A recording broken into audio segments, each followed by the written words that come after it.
Okay, we're back of the new year and coming back to Revelation chapter 18.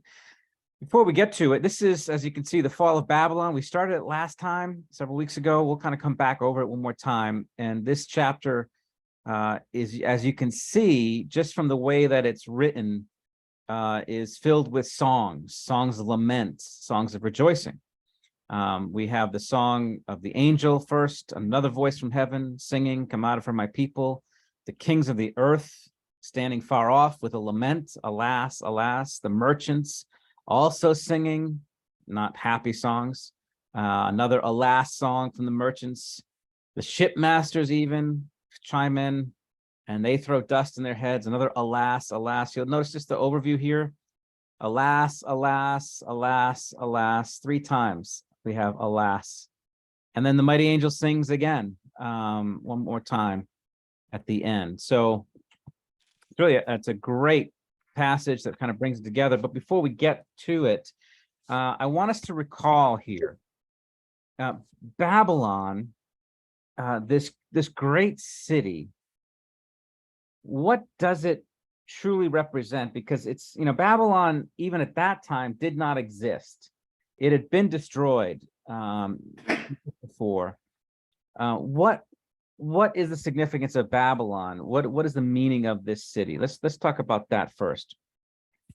Okay, go right ahead. Anytime.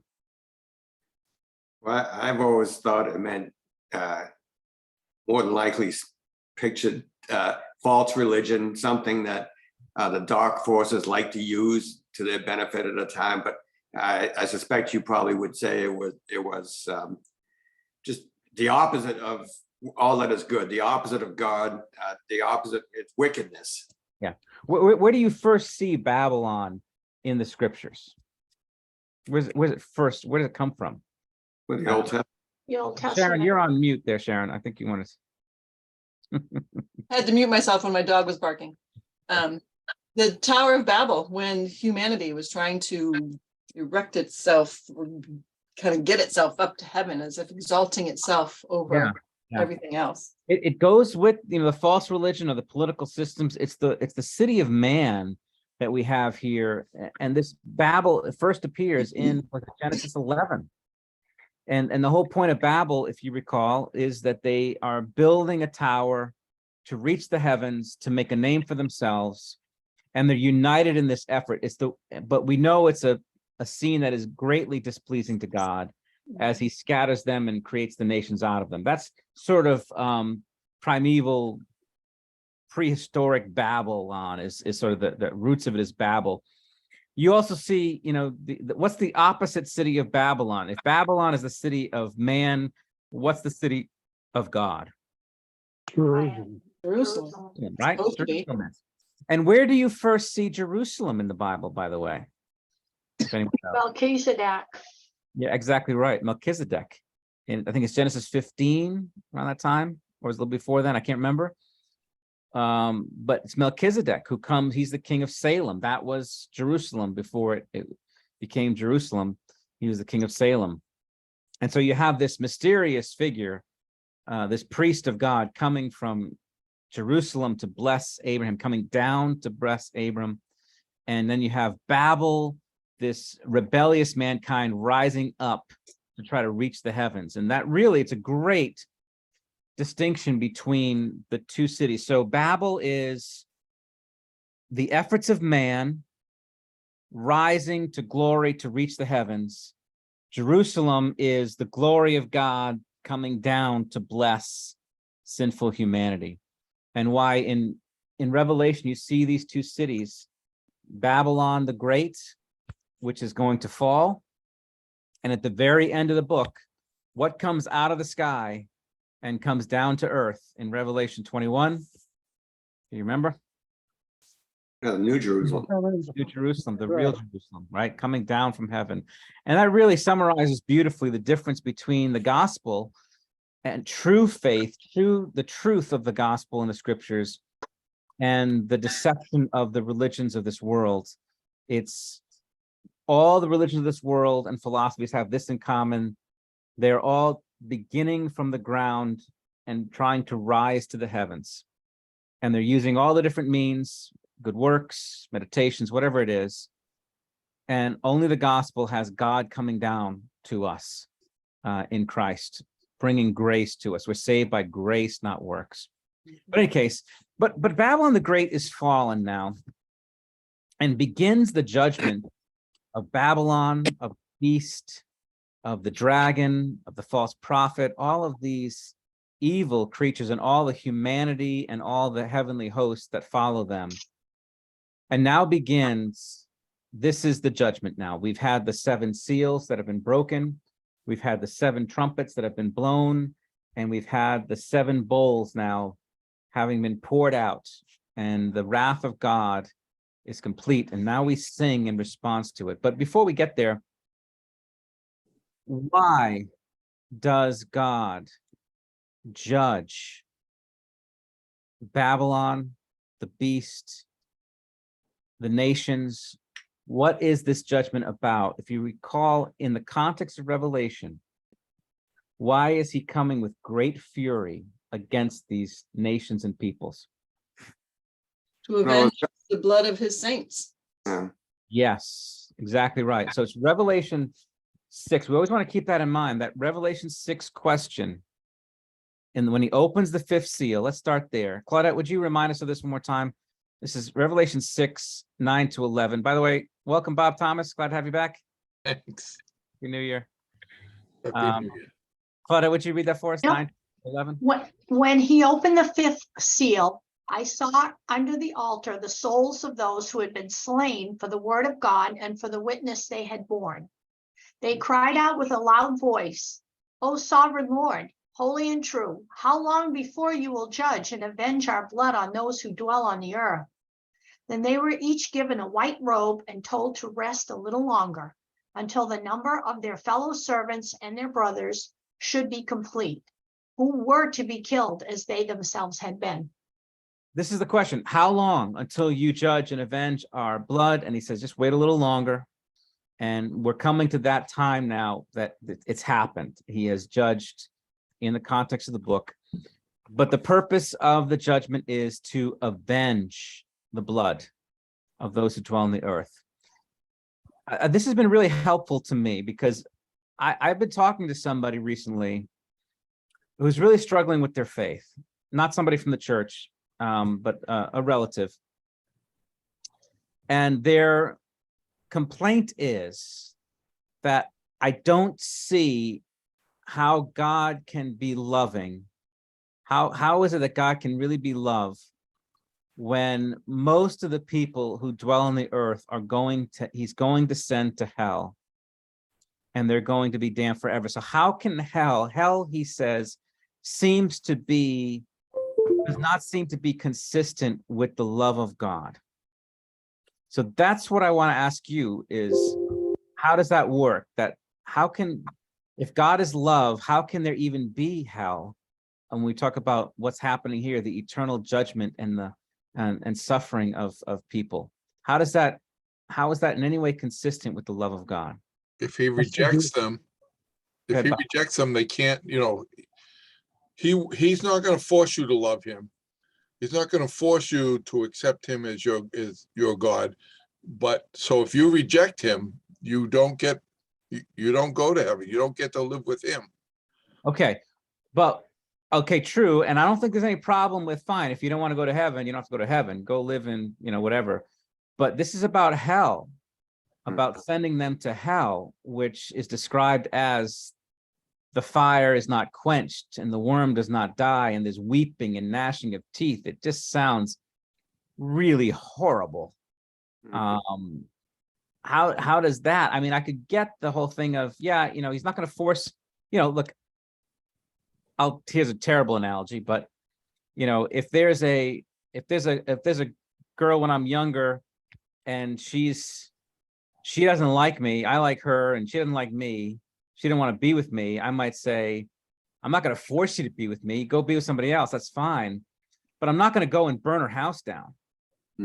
That doesn't seem very loving now, does it? So I think the question is, would God be loving if he were not just? Okay. So if he sweeps, because this is what the Muslims believe, that Jehovah sweeps, yeah, not Jehovah, the God of Islam sweeps sin under the rug. Okay. He winks at it. And I would say that he is not a holy God. Okay. He's less than holy. So All right. So they're essentially asking the question, how can a loving God send people to hell? Yeah, And so you yeah. need to turn that around and say, well, how can a just God allow any of us into heaven? right. We're sinners. We don't do what he says that we need to do. all right, Right. So the fact that agreed. he allows any of us into heaven is a miracle. Agreed. Absolutely right. So you are, that's a great point to make of that God is just, and that's what his hell is about, his justice. But is there a case that can be made that hell is also about his love? That it is actually an expression of love? That's the one I think I want to press a little bit more, because the other answers you've given are absolutely correct.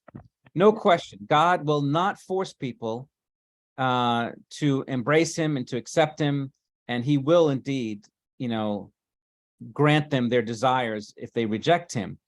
And it is absolutely true that his justice and holiness demands punishment for sin.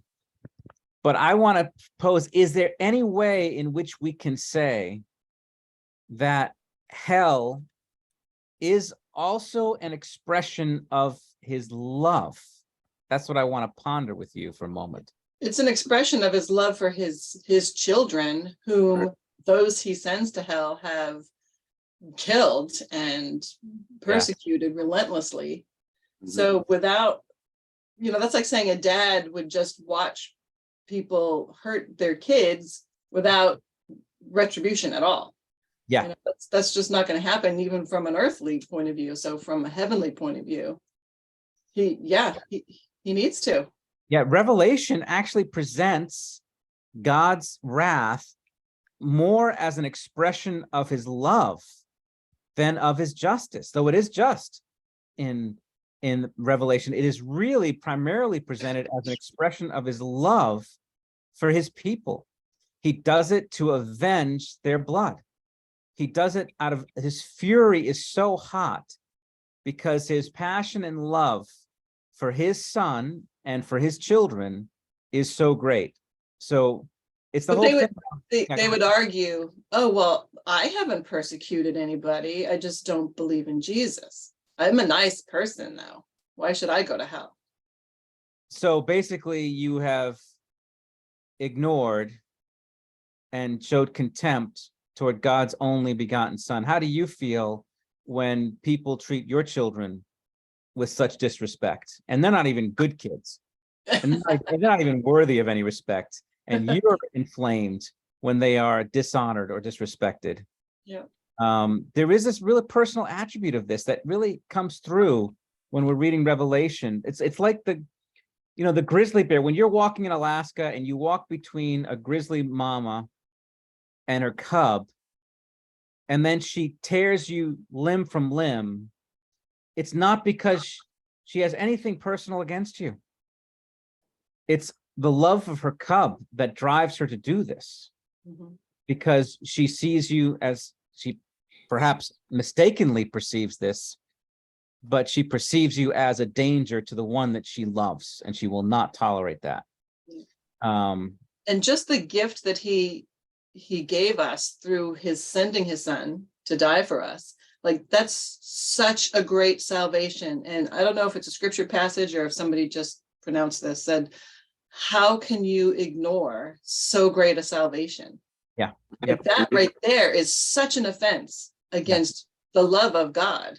When you ponder that, absolutely. And so when Revelation presents it, it really, that's the scene of it. It doesn't tell us how the whole books are going to be open and how God's going to judge every individual person. We leave that up to him, but the motives behind the judgment really come down to that verse in Revelation 6. How long before you avenge the blood? And he says, wait a little while. And then he refers to hell as his wrath is coming to pay back double those who have troubled you. He will not allow them to get away with this. Yeah, it's Hebrews 2:3. It says, how shall we escape if we neglect so great a salvation? Yeah. I love that passage. Yeah, excellent passage. This might not be the place for the question, but Yeah.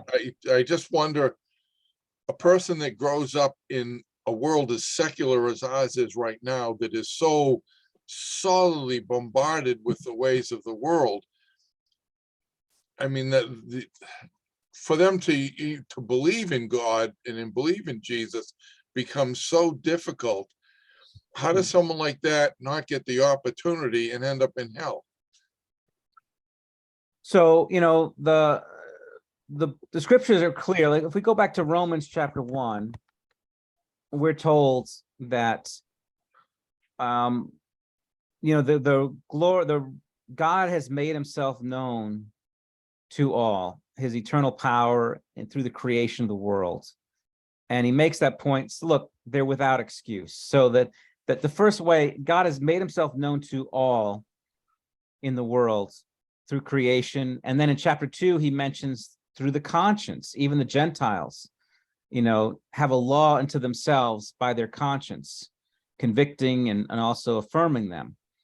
So he makes himself known in that way. And then it's really interesting in Acts 17, Paul makes this point as he's preaching to the people of Athens, and he says how God has made himself known to them, and that they should, he says, verse 26, this is 17 of Acts, he made from one man every nation of mankind to live on the earth. He determined their boundaries and periods of their dwelling place, that they should seek God and perhaps feel their way toward him and find him. Yet he's not actually far from each one of us. He's making the point of like, the bar is not high. It's God has made himself known to all through creation, through conscience, and the simple calling is that you would seek God and even just feel your way toward him to find him. But then Romans 3 makes the point that that's really the problem, isn't it? Is that no one Right. seeks for God. Yeah. And so there is this, how we judge, how God judges the world. And it's not a simple, well, these ignorant, innocent people out there, they're ignorant and they don't know. And he makes a point of, he's made himself known to all, and the world is in rebellion to him, and no one's seeking him. In fact, the reason that we're here is because Jesus came to seek and to save the lost. We weren't seeking him either. And God, out of his mercy, brought this to us. So the justice of it all there. But then, there's a lot of questions about exceptions too. Like, what do you do about little kids? What do you do about the mentally handicapped, those who can't, or those who can't hear or see? What do you do about that kind of stuff? And the answer is, I don't know. I mean, this is the Lord will judge as he sees fit. But when he's addressing these passages, he's not talking to people who don't know, is he? He's talking to people who obviously do know because they're hearing it here.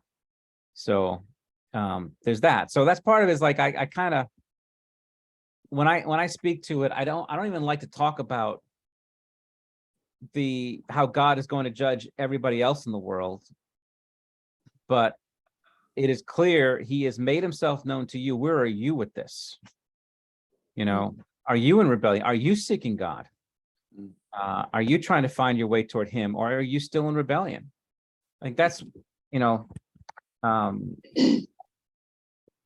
know if that's a helpful answer or not, but Yeah, that's definitely helpful. I mean, and when people talk about, our children saved, just handicapped saved, I'm like, God is the final judge. He will decide who he does and doesn't save. As creator, that's his prerogative. he's the only entity in the universe who is allowed to be arrogant. And I wouldn't call him arrogant, but yeah. but I mean, if he He is were God. arrogant, he would have the right to be arrogant. You know, he's shown time and again throughout scripture that he's I would not. say it's, yeah, I think I would say it's impossible for God to be arrogant because he can never be too big for his britches, right? He's eternal, right? But his and this is a mystery of it, but what the scriptures do clearly reveal is God is love. Mm.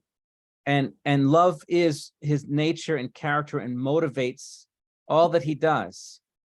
The problem with us is that we have a warped understanding of what love really is. We think of love as unconditional acceptance of people no matter what. And that's really not love. That's not love. The kind of devotion and passion, and people feel love is just good feelings towards someone. Love is being nice. Love is being harmless. I'm like, that's not love, is it?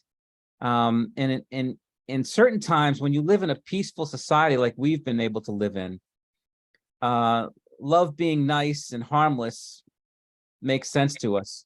But when you live in an evil world, if you're in Nazi Germany, you know, the idea of God being nice and harmless is not a comfort to you, is it? Mm-mm. I want a God of vengeance. I want a God of justice. I want a God of power who will come and crush the evildoers who have been having their way and tormenting and torturing people. Yeah, that's the kind of love I want to see. So, all right, we'll come back to this here. Let's go through this Revelation 18, and we'll go through these songs one at a time. So 1, 2, 3, 4, 5, 6, got a good 7 songs here that we'll kind of go through. So let's read through them ourselves here. Let's start off here. Rob, would you get this first one? 18, 1 to 3. Okay. After this, I saw another angel coming down from heaven, having great authority, and the earth was made bright with his glory. And he called out with a mighty voice, "Fallen, fallen is Babylon the Great. She has become a dwelling place for demons, a haunt for every unclean spirit, a haunt for every unclean bird, a haunt for every unclean and detestable beast. For all nations have drunk the wine of the passion of her sexual immorality, and the kings of the earth have committed immorality with her, and the merchants of the earth have grown rich from the power of her luxurious living."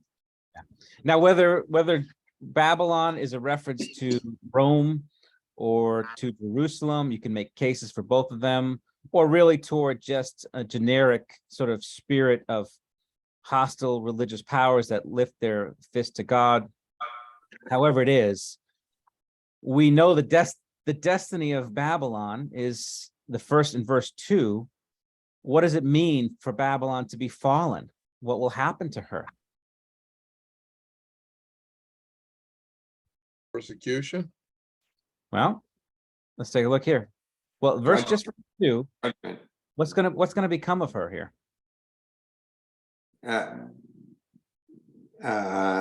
Very dark. What's the word that's used 3 times? Very interesting word. A haunt. A haunt. And it's a haunt for everything unclean. A haunt for every unclean spirit, a haunt for every unclean bird, a haunt for every unclean and detestable beast. What does that mean? What is a haunt?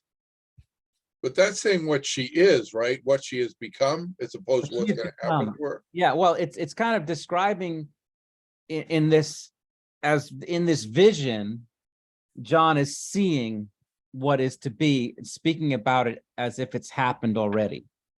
So you're going to see that these are visions. He's not giving a historical narrative. He's giving sort of visions of what is the destiny, and it's a sure destiny, so he can speak about it as if it's a past tense. But the destiny of Babylon the Great, this glorious, wealthy, opulent place, city, dwelling, where everyone is the envy of the world, its destiny will be a haunt. What is a haunt? The gathering place. Is a gathering place. Yeah, and a gathering place for what? Usually for evilness. Yeah, in this case, demons, unclean spirits, unclean birds, unclean beasts. So Babylon the Great has become a ghost town, basically. It's My New King James Version says, Babylon has become a habitation of demons, a prison for every foul spirit, and a Mhm. cage for every unclean and hated bird. interesting. So it's interesting that it's 3 different words as opposed to the same word. I wonder if the Greek is interesting. the same I word. wonder what the Greek would be. I'm gonna guess the Greek is the same word, but they would. That's very interesting. But in any case, you can see it, and that's exactly, in a sense, what Babylon is. In Babylon, the Great under Nebuchadnezzar was phenomenal. It was one of the wonders of the world. Was the Hanging Gardens of Babylon. And today, what is it? It's desolate. It's desolate. It's a wasteland. You know, it's an archaeological dig. That's all it is. That's what it's become, and that's the destiny of all the Babylons of the world, wherever they might be, whether it's Jerusalem or it's Rome, whatever it is. Every all these great powers that are the envy of the world, that are in rebellion to God and that are persecuting his people. He tells us why Babylon the Great, in verse 3, why they will end up this way. And he gives a reason for it. Verse 3.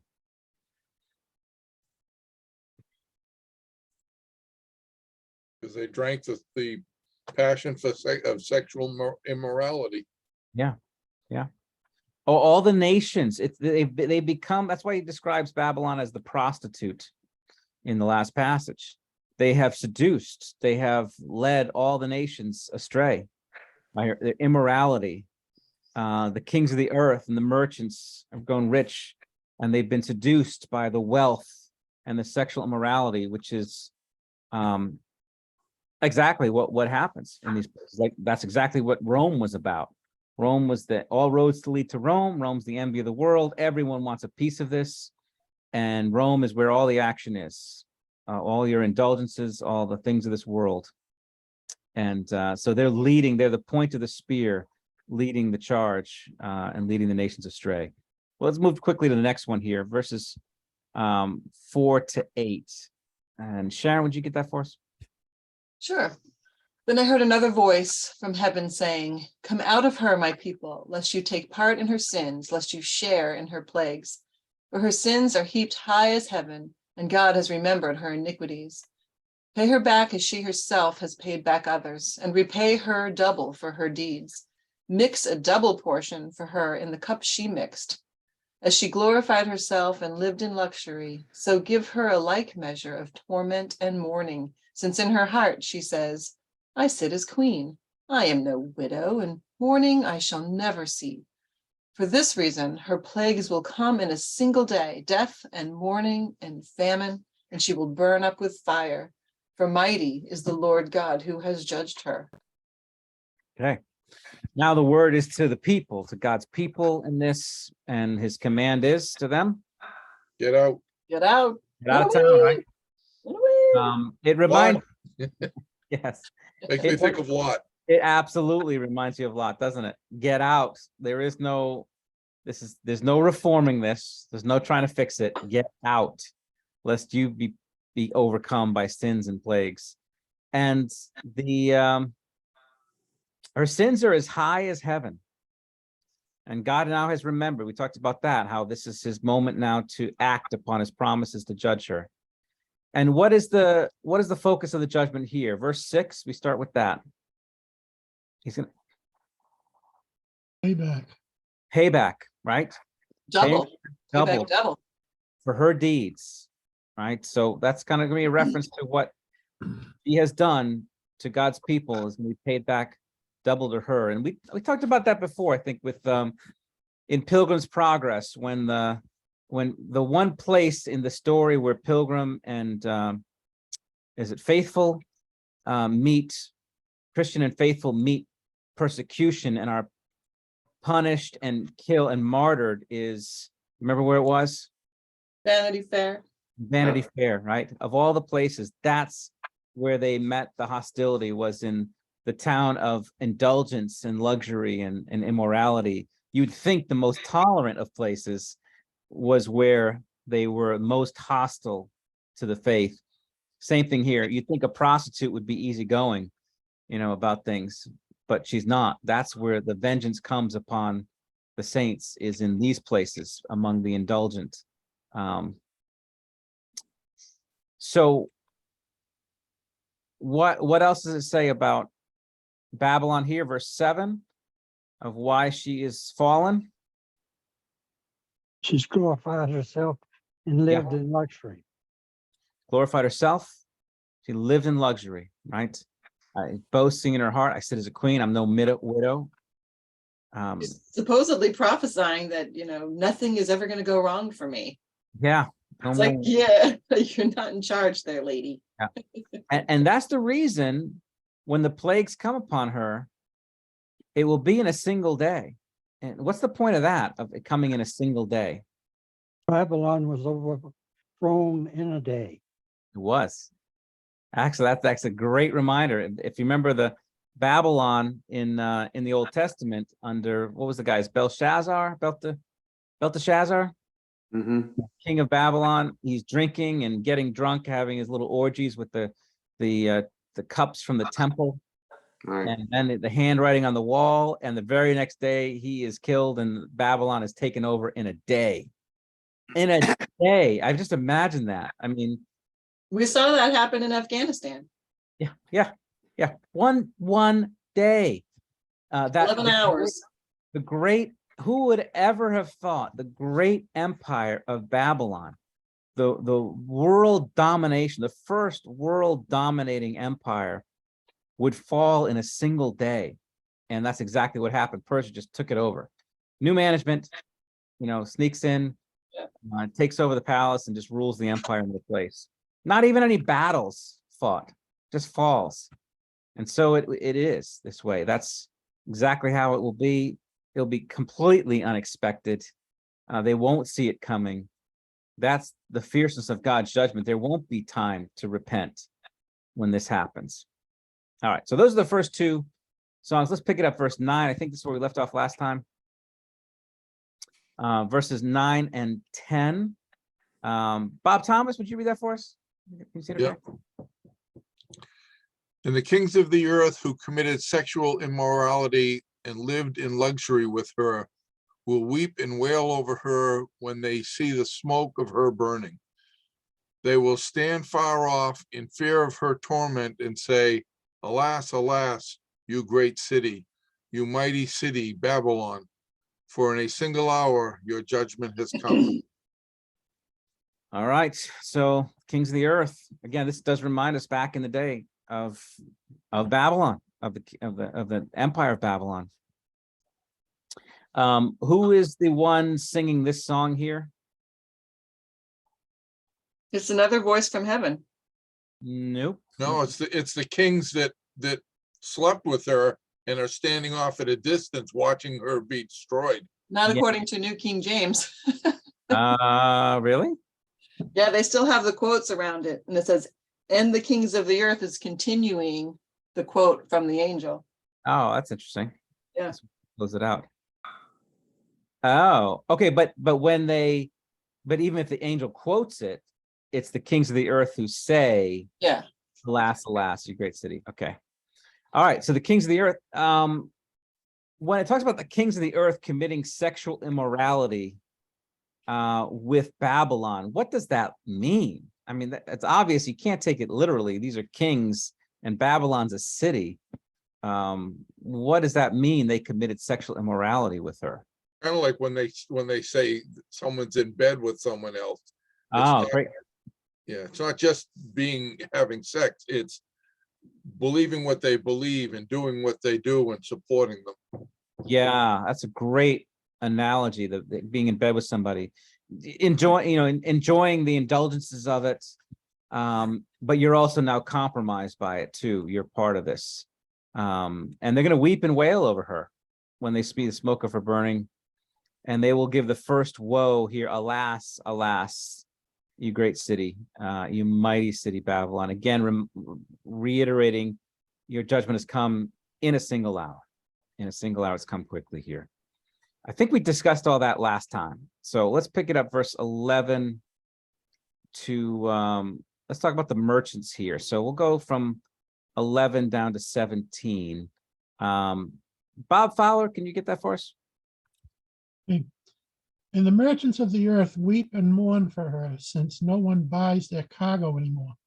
Cargo of gold, silver, jewels, pearls, fine linen, purple cloth, silk, scarlet cloth, all kinds of scented wood, all kinds of articles of ivory, all kinds of articles of costly wood, bronze, iron, and marble, cinnamon, spice, incense, myrrh, frankincense, wine, oil, fine flour, wheat, cattle and sheep, horses and chariots, and slaves, that is, human souls. The fruit of which your soul longed as long has gone from you. And all your delicacies and your splendors are lost to you, never to be found again. The merchants of these wares who gain wealth from her will stand far off in fear of her torment, weeping and mourning aloud. Alas, alas, for the great city that was clothed in fine linen, in purple and scarlet, adorned with gold, with jewels, and with pearls, for in a single hour all this wealth has been laid waste. Great, thank you. All right, now the merchants go through. It's really interesting the way this is framed here. Why are they mourning for her? Because she Made used to money buy all off- this stuff.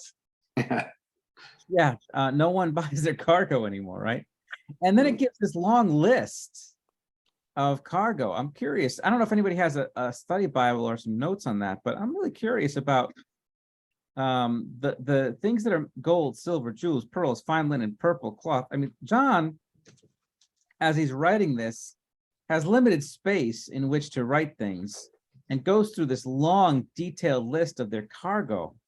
Why might that be of interest to us here? Well, if we look at the list, let's talk about the list for a second here. What is on the list here? Gold, silver, jewels, All right, so let's, pearls, fine, For all luxuries. all right, so Yeah. first we start with, this seems to be like, first is there's the gold, silver, jewels, and pearls. So we have all the precious metals and stones and so forth like that. Then it moves to the next group. Fine linen, purple cloth, silk, scarlet cloth, referring now to their apparel, so their wealth, and then how they're all dressed. What's next? All kinds of articles of wood, of ivory, costly wood, bronze, iron, and marble. What are we talking about there? What are those things? It's the resources that basically make everything. All the stuff, their buildings, their Yeah, so we're looking at what kind of articles of ivory and costly wood and marble. jewelry, fancy buildings. Only the rich would use this stuff. The poor people Yeah. would make it out of cheap wood or whatever. Yeah, exactly right. This is really, all these things that he's mentioning so far are unique to the wealthy, isn't it? These are luxury items: gold, silver, jewels, pearls, the fine linen, purple cloth, silk, scarlet, the scented wood. It's not just wood, but scented wood and ivory and costly wood, bronze. These are all luxury items. And it gets to the next part: cinnamon, spice, incense, myrrh, frankincense, wine, oil, fine flour, wheat, cattle and sheep. Okay. Horses and chariots and slaves, that is human souls. Cinnamon, let's talk about the spices: cinnamon, spice, incense, myrrh, frankincense. Just those spices here. If you know, I don't, do we have any notes on those? What might be anything interesting about them? Let's see if I got anything. the shepherds brought those items to, when they saw Jesus in the manger. They did. Frankincense and myrrh and gold, they're all mentioned there. These are also just luxury items that come from far lands too. They are, these are the merchants trading in these things, bringing them the wine, oil, fine flour, the wheat, the cattle, and the sheep. Again, these are upper end items. I mean, cattle eating meat is not a regular occurrence at this time. It's not like us today. And then horses and chariots. What is that? That's the leaders. Yeah, what are we talking about? Horses and chariots. Leaders in what?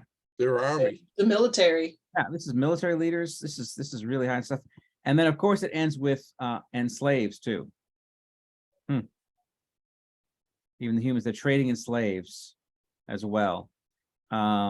This is the ultimate of their luxury and indulgence and selfishness, even possessing other human beings for their own purposes. So all the things they long for, all their delicacies and splendors, he lists them out almost like the way a merchant would list out a catalog of things he's bringing and carrying. And what are we told? What has become of them all in verse 14? Never to be Don't found Never be again. lost. Yeah, they're lost to you, never to be found again, right? And they're gonna stand off. The merchants are gonna stand off in fear and torment. And again, they along like the kings up here, alas, alas, they will also sing, alas, alas, for the great city. Sounds like Wall Street would be flipping out. And what is the reason for their laments? What does it say at the end, verse 17? Why are they They're going away and you'll never get them again. never get them again? Wealth is fleeting. And it will happen in a single hour. Wow. Again, it says, in a single hour, your judgment has come. Single hour, your wealth has been laid waste. It's the sudden judgment, like a thief in the night coming, and they will stand aghast at this. All right. Let's pick it up the end of verse 17. Let's talk about how about the shipmasters and the seafaring men. Where do we leave off here? Elizabeth, would you read that for us? Sure. 17 down to 20. Okay. And all shipmasters and seafaring men, sailors, and all who trade is on the sea stood far off and cried out as they saw the smoke of her burning. What city was like the great city? And they threw dust on their heads as they wept and mourned, crying out, alas, alas, for the great city where all who had ships at sea grew rich by her wealth. For in a single hour she has been laid waste. Rejoice over her, O heaven, and you saints and apostles and prophets, for God has given judgment for you against her. All right, so now the ship masters and all the sailors are watching from the water here. They stood far off and again, marveling. And why are they weeping and mourning? I think they're weeping. Being because of- laid waste. Yeah, go ahead, Bob. I was gonna say, I think they're weeping because they're losing too. They've all relied on this for their success as well, and it's gone now, so. They grew rich by her wealth, where all who had ships at sea grew rich by her wealth. And in a single hour, she's been laid waste. So the judgment's on Babylon, and we have all these. So you can see here a little bit of the way it's laid out for us. The voices from heaven calling out, fallen from heaven. Another voice, two voices from heaven so far, come out of her, my people. And then you have three voices from earth. The kings, merchants. Well, they have the merchants of the, actually four merchants of the earth and the merchants of these wares. I'm assuming it's the same ones, but there are three voices saying, alas, alas, the kings, the merchants, and the ship and the seafaring men, the sailors, and all for the same reasons. They had become wealthy off of her, and now she has been laid waste in a single hour. But there is a verse 20, which is interesting. And this is a question is, who is singing verse 20? Is that the shipfarers? The seafaring men? It sounds more like the angels telling heaven and the saints and all, everybody that's been saying, when will you take revenge? And it's saying, rejoice, it's happening now. It seems like that, doesn't it? It seems like it shouldn't be because this each of the kings, the merchants, the seafarers all begin with alas, alas, and you're in a single hour, your judgment has come. And that's how each of them go. Alas, alas, a single hour, your judgment has come. And again, alas, alas, a single hour, you've been laid waste. It seems like it should be, maybe it's the same voices, but to suddenly switch to rejoice over her, O heaven, sounds to me a In little the New bit. King James, it's showing that the angel is saying all of that. Part of the saying is quoting what the merchants are saying or singing, but it's still just the angel saying the rejoice, O heaven. That makes more sense. Yeah. Yeah. That actually makes more sense. So the So voice, I think the punctuation in the New King James is the quotes are in the more accurate place in the New King James. yeah, the difficulty is that in the Greek and thing, the punctuation isn't the way, we don't do it the way that they did it back then. So a lot is up to interpretation. But I think you're right. That sure sounds like the angel. Yeah, it's not something, that isn't something that the merchants are gonna say. So everyone is mourning, but not everybody is mourning. Some are rejoicing. Who were rejoicing? The saints and the apostles Apostles and the and prophets. And the apostles and the prophets. Why are they rejoicing? because God has given judgment for you against her. Finally avenging. Yes. Mm. It's not simply God has judged them, but he has given this judgment for you. It is a gift of God to you that is against her. That's really the significance of it. This one's for you, church. Mhm. You, saints and apostles and prophets. This is God's bringing back upon them for you. I mean, they've been tormenting you, exalting themselves, and you living in absolute luxury with nothing to trouble them. And God says, well, no, now they're going to fall, and quickly, and this is a gift to you.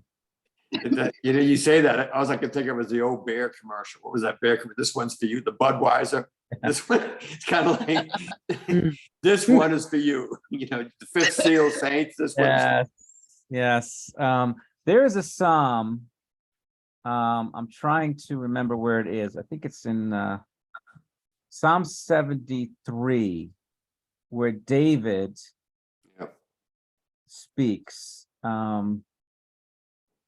And he says, I think it's a great psalm. I want to read that with you guys here. So if we go through it here, it says, You said when you gave that sermon about bitterness, you said this is the antidote for bitterness, this psalm. yeah, it really is. Truly God is good to Israel, to those who are pure in heart.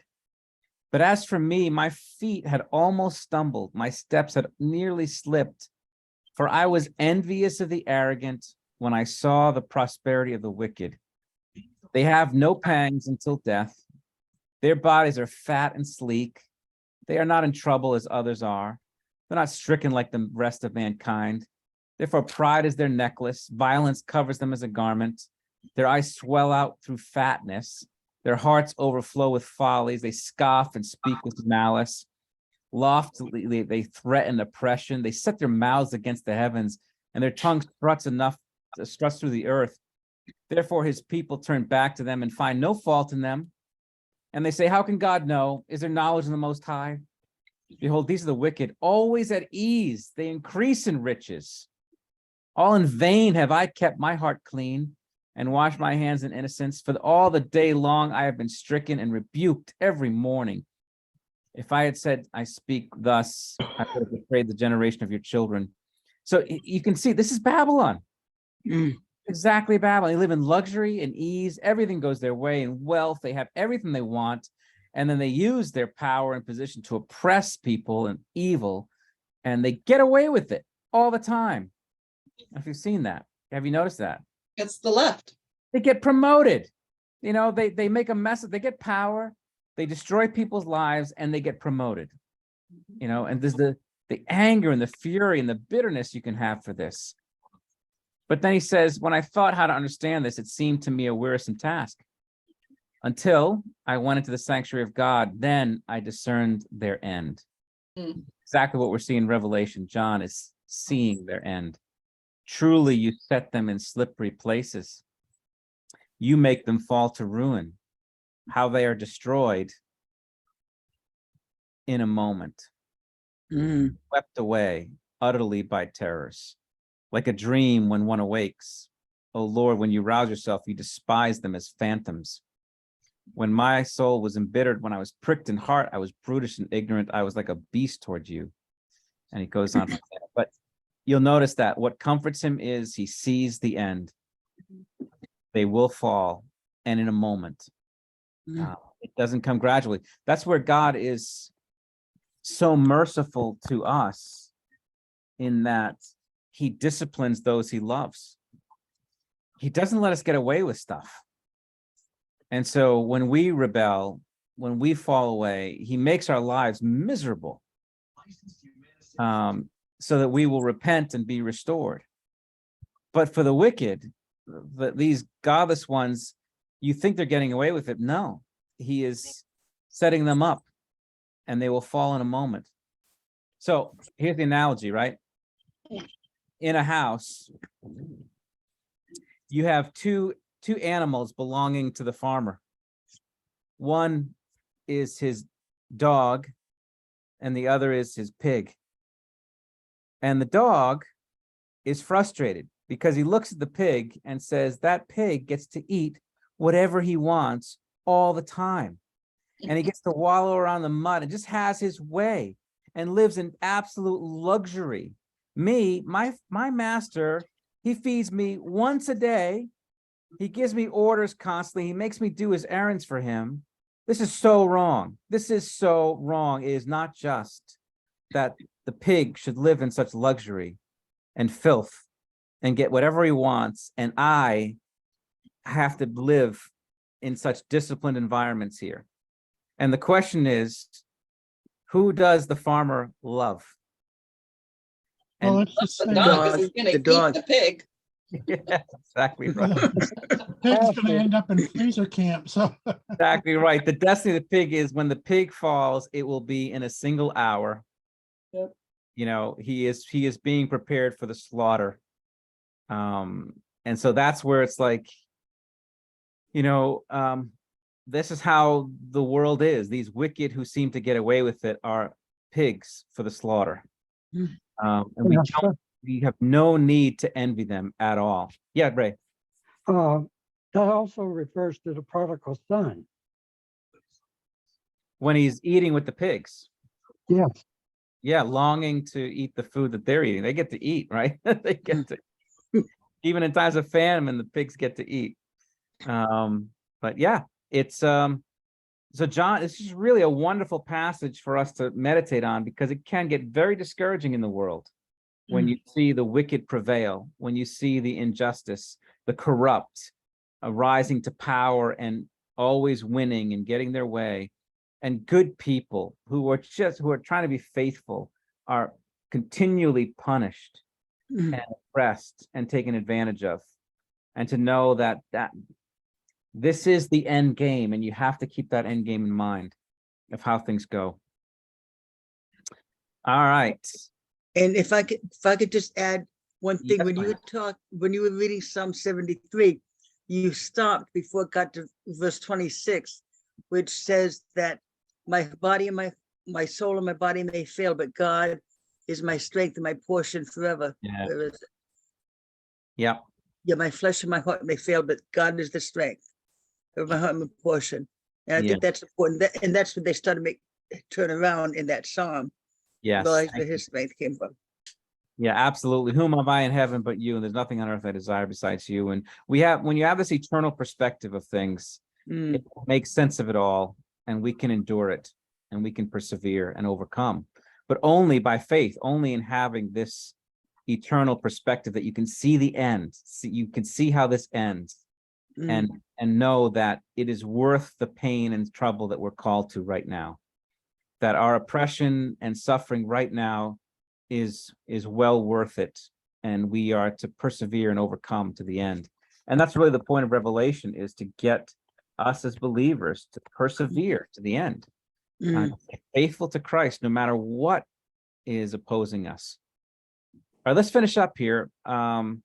Raymond, could you get that last section for us, 21 to 24? Then a mighty angel took up a stone like a great millstone and threw it into the sea, saying, so will Babylon, the great city, be thrown down with violence, and will be found no more. And the sound of the harpists and musicians, and of flute players and trumpeters will be heard in you no more. And a craftsman of any craft will be found in you no more. The sound of the mill will be heard in you no more. The light of the lamp will shine in you no more. And the voice of the bridegroom and bride will be heard in you no more. For your merchants were the great ones of the earth, and all the nations were deceived by your sauce. And in her were found the blood of prophets and of saints, and of those who had been slain on earth. Great, thank you. All right, another mighty angel comes now and takes up a great stone like a millstone and throws it into the sea. Well, first off, does that remind you of anything? A millstone being thrown into the sea? Around the neck, if you just see one of these little ones, you're going down with a millstone around your neck. Yeah, yeah. And notice again the love of Christ for the little ones. So that if anyone causes one of these little ones who believe in me to sin, it would be better for him to have a millstone tied around his neck and be thrown into the sea. And so that's that picture of this violent casting down. I'm trying to think of how big a millstone is. That's a pretty big thing, isn't it? Yeah, it's usually, Yes. I mean, even a small one's 2 or 3 feet in diameter. And because it's made for crushing grain or whatever, it needs Yeah. weight to do the crushing. Yeah, there's no buoyancy in this. It just goes straight No, down. yeah, It's yeah. cast fast down into the sea. And the sea, again, is a symbol of, is often used as a place of judgment. It's a symbol of death, of darkness, of chaos, of disorder, of just undoing. It's the fearful place. By Jesus talk about, yeah, we'll talk about how if you would cast this, if anyone believes in his heart, what does he say? If you have faith as a mustard seed, you can say to this mountain, be lifted up and cast into the sea. And it will. The mountain he's referring to is actually Jerusalem, because that's where they are. He says this mountain, and referencing that's sort of what's going to happen to this mountain. It's going to be cast into the sea. It's going to be judged in violence and found no more. And he goes through the list. The sound of harpists and musicians, of flute players and trumpeters will be heard no more. What is the significance of that?